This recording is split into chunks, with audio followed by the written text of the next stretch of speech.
ബഹിരാകാശത്തെ പള്ളിക്കുട മുറ്റത്തെത്തിച്ച് ISROയുടെ സഞ്ചരിക്കുന്ന ബഹിരാകാശ വിജ്ഞാന ലോകം. മംഗൾയാനെയും ചന്ദ്രയാനെയും കണ്ടറിഞ്ഞ് വിദ്യാർത്ഥിക്കൂട്ടം. ബഹിരാകാശ ഗവേഷണ രംഗത്ത് ഇന്ത്യയുടെ അഭിമാനമായ ISROയെക്കുറിച്ചും ആർജിച്ച നേട്ടങ്ങളെക്കുറിച്ചും നിമിഷനേരം കൊണ്ട് മനസ്സിലാക്കാൻ വിദ്യാർത്ഥികൾക്കൊരവസരം. അതാണ് ISROയുടെ സഞ്ചരിക്കുന്ന ബഹിരാകാശം അഥവാ സ്പേസ് ഓഫ് വീൽസ്. ഒറ്റനോട്ടത്തിൽ ഒരു ടൂറിസ്റ്റ് ബസ്സാണെന്ന് തോന്നിക്കുമെങ്കിലും ഇവ നിറയെ വിജ്ഞാനമാണ്. ISRO നടത്തിയ ബഹിരാകാശ ഗവേഷണ നേട്ടങ്ങളും വിക്ഷേപണങ്ങളും അവയ്ക്കുപയോഗിക്കുന്ന റോക്കറ്റും അവയുടെ പ്രധാന ഭാഗങ്ങളുമെല്ലാം ചെറുമാതൃകകളായും അല്ലാതെയും ഇതിലുണ്ട്.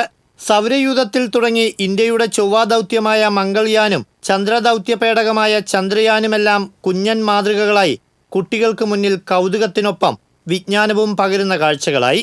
ഇങ്ങനെ കലാലയമുറ്റത്തെത്തിയ കൗതുക വണ്ടിയെ ആശ്ചര്യപൂർവ്വം കണ്ടാസ്വദിക്കുകയായിരുന്നു തൃശൂരിലെ കുഞ്ഞു ക്ലാസ്സിലെ കുരുന്നുകൂട്ടങ്ങൾ. നാസ സംഘടിപ്പിക്കുന്ന ഇന്റർനാഷണൽ സ്പേസ് ആപ്സ് ചലഞ്ചിന്റെ ഭാഗമായി ജ്യോതി എഞ്ചിനീയറിംഗ് കോളേജാണ് ISROയുടെ ബഹിരാകാശ വിജ്ഞാന വാഹനത്തെ തൃശൂരിലെത്തിച്ചത്. വാഹനം സന്ദർശിക്കുന്ന കുട്ടിക്കൂട്ടുകാർക്ക് കണ്ടറിവിനൊപ്പം പ്രദർശന വസ്തുക്കളെ പരിചയപ്പെടുത്തി കൊടുക്കുന്നത് കോളേജിലെ തന്നെ ഒരു കൂട്ടം വിദ്യാർത്ഥികളാണ്.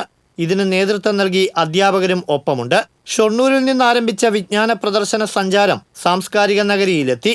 സെന്റ് മേരീസ് ലൂർദ് സ്കൂളിലെ പ്രദർശനത്തിൽ വിവിധ സ്കൂളുകളിൽ നിന്ന് നിരവധി വിദ്യാർത്ഥികളാണ് എത്തിയത്.